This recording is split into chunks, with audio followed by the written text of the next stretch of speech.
મુંબઈ ફરવા આવી એટલે મુંબઈમાં ક્યાં રોકાવું એ બહુ મોટો પ્રશ્ન હોય છે. તો અમે આ વિડીયોમાં તમારી માટે એક મસ્ત મજાનું બજેટ સ્ટે લઈને આવ્યા છે. તો વિડીયો છેક સુધી જોવાનું ભૂલતા નહીં. તો ચાલો વિડીયો શરૂ કરીએ.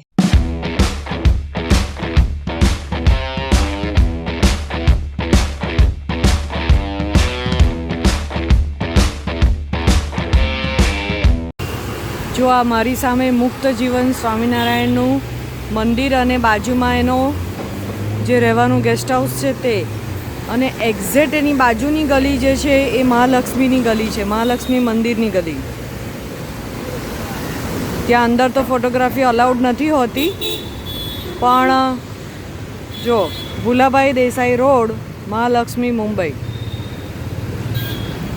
ઘણા બધાની રિક્વેસ્ટ હતી કે અમને બતાવો, એટલે ખાસ આ બતાડી રહ્યા છે. સ્વામિનારાયણ સંપ્રદાયનું મુક્ત જીવન શાખાનું આ ગેસ્ટ હાઉસ તમે જોઈ રહ્યા છો, મંદિરની એક્ઝેક્ટ પાછળ છે.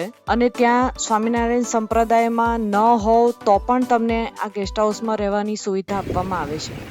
આ મંદિરથી તમે આ તરફ જાઓ એટલે બ્રિજ કેન્ડી હોસ્પિટલ તરફ જવાય.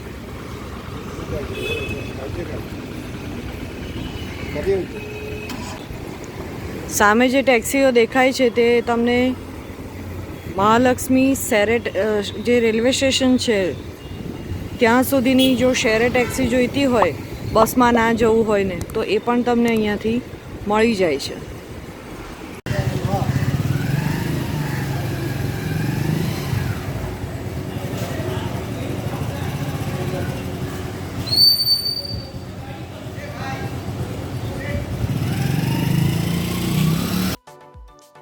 આ જગ્યાએ રોકાવું એ ખૂબ જ સરળ બને છે, કેમ કે સાઉથ મુંબઈ લગભગ મોટાભાગે ફરવાનું હોય તો અહીંયાથી ઘણી બધી જગ્યાઓ નજીક પડે છે. મહાલક્ષ્મી જવું હોય, દાદર જવું હોય કે ક્યાંય પણ, તો તમને અહીંયાથી જે ટ્રાન્સપોર્ટેશન છે એ પણ સરસ મળે છે. જો આ રૂમ તમે જોઈ રહ્યા છો, આની આગળ પણ અમે એક હેલો મુંબઈની જે સિરીઝ હિન્દીમાં બનાવી છે એમાં પણ તમે એક ઝલક જોઈ છે રૂમની. પણ આ વખતે પણ અમે આ રૂમ બતાડ્યો છે, અને સાથે સાથે અહીંયાનો જે એક ડિલક્સ રૂમ છે એ પણ અમે બતાડ્યો છે. તો વિડીયો છેક સુધી જોજો, અને તમને વિડીયો કેવો લાગે છે એ ચોક્કસથી જણાવજો.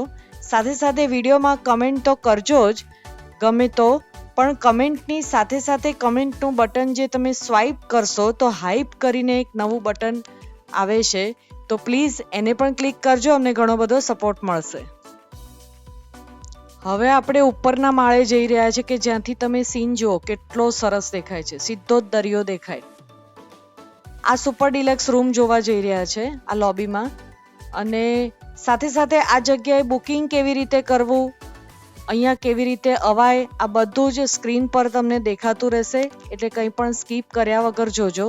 જો અહીંયાથી લોબીમાં ઊભા ઊભા તમને લતા મંગેશકરનું ઘર અને પાછળ એન્ટિલિયા પણ દેખાશે.